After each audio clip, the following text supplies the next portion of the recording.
Alô, irmãos e irmãs em Cristo Jesus. Paz seja com todos nós, nesse 19 de março de 2022. Estamos aqui, né, irmãos? Graças a Deus, em oração, meditação, sinceridade, né? Discernimento, né? Todas as virtudes.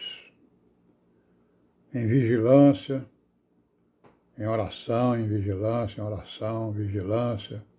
Orai sem cessar, vigiai e orai.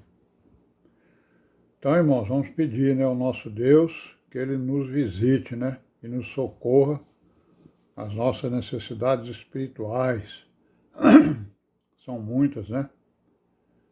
Que Ele acrescente a nossa fé, a nossa esperança, que Ele nos dê obediência à palavra, entendimento, né, sabedoria, inteligência, mansidão, humildade, perseverança, discernimento, todas as virtudes, né? E possamos estar na sua presença 24 horas por dia, né? Essa é a mente de Cristo, né? A mente de Cristo está 24 horas por dia, né? No Altíssimo, né? No bem, não é isso? E no combate ao mal, né? E graças a Deus. E vamos pedir também a proteção dele, né? Contra o mal, né? Contra o pecado, contra os espíritos malignos, contra nós mesmos, né? Nossas concupiscências, vaidades, maus desejos, maus pensamentos, más palavras, né? Maus atos, né? Amém, né, irmão? Graças a Deus. Então vamos continuar aí, né, com a nossa pequena meditação diária aí.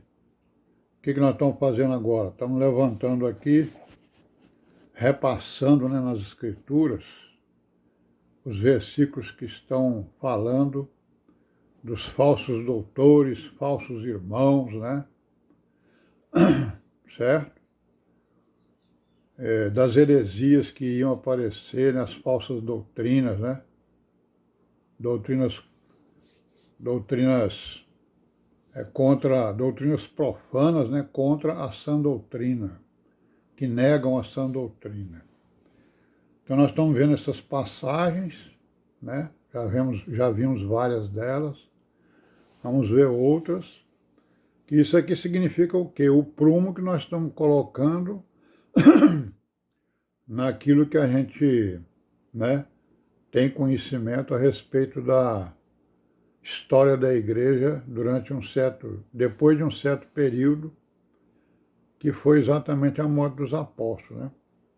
Enquanto os apóstolos estavam vivos, eles estavam combatendo, né, essas heresias, que eram muitas, que nós vimos algumas delas. Então aqui no 1 Timóteo, no capítulo 4 e 16, né, Paulo escrevendo ao ministério, está escrevendo ao ministério. Tem cuidado de ti mesmo e da doutrina. Persevera nestas coisas, porque fazendo isto, te salvarás, tanto a ti mesmo como aos que te ouvem. Então está aí, né? Ele fazendo uma exortação ao ministério para que ele cuidasse da doutrina, não tolerasse, né, qualquer ensino que viesse ser contra os ensinamentos apostólicos, né?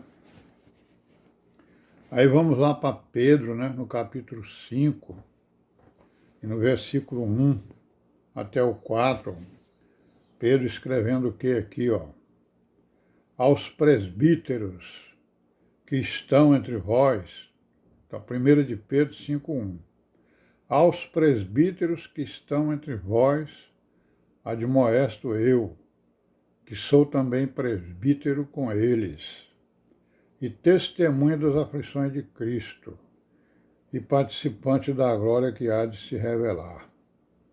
Apacentai o rebanho de Deus que está entre vós, tendo cuidado dele, não por força, mas voluntariamente, nem por torpe ganância, mas de ânimo pronto, né?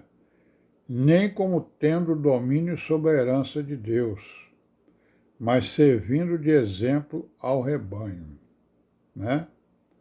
E quando aparecer o sumo pastor, alcançareis a incorruptível coroa de glória. Então tá aí, né? O apóstolo Pedro também exortando os presbíteros, né? Os presidentes, né? Da igreja nas localidades, o ministério, né? E aqui principalmente o presidente, o presbítero, né? Que tem a responsabilidade exatamente disso que ele está falando aqui, né? Ter cuidado do rebanho, né? Para que não venham os mercenários, né? E possam exatamente desviar a atenção desse rebanho.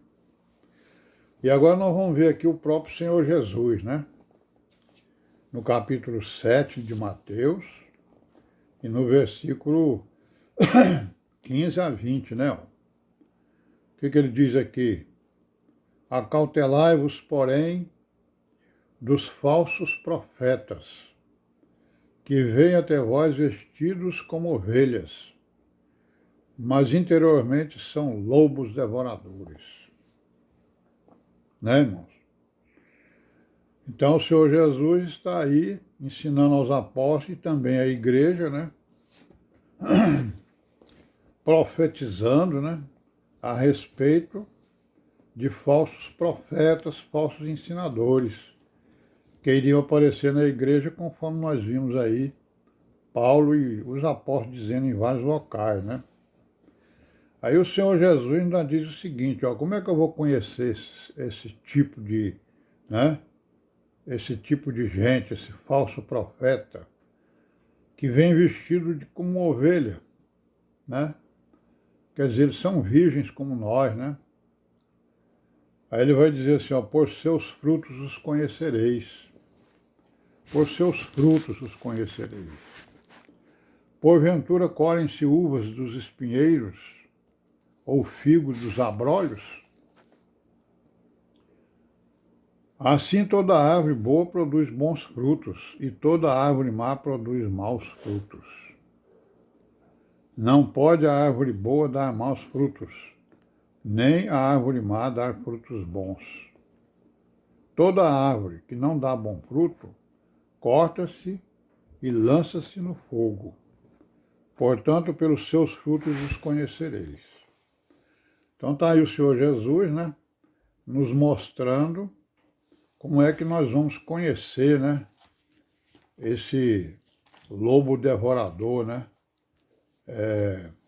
que tanto apareceu na igreja, né, em todos os tempos, e que, digamos assim, destruiu, né, a doutrina, destruiu a igreja, destruiu os irmãos, né, desencaminhou, perverteu, né.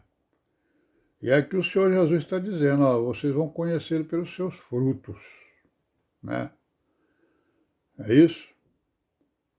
Vasculha a vida dele para saber, né, a quantas andam suas obras, né, seus frutos. Não é isso? Então, é uma comparação que ele faz com as árvores, né? Aquela árvore que dá bom, aquela árvore que é uma árvore boa, ela sempre vai dar bons frutos. Então, pelos frutos nós conhecemos a árvore, né?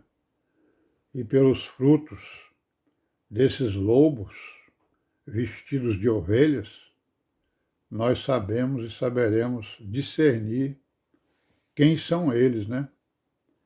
Ora, se o irmão chega e vive contestando, né, a palavra, né, e não aceita correção, e não aceita, né, exortação, então o fruto dele não é um fruto razoável, não é isso? Então o Senhor Jesus está aí, e isso aí, né, os apóstolos colocaram todo o tempo, né, como prumo naqueles que apareciam contestando as suas palavras, as suas doutrinas e os seus ensinos. Vamos parar por aqui hoje. Paz seja com todos nós e amém, né, irmãos? Até amanhã, se Deus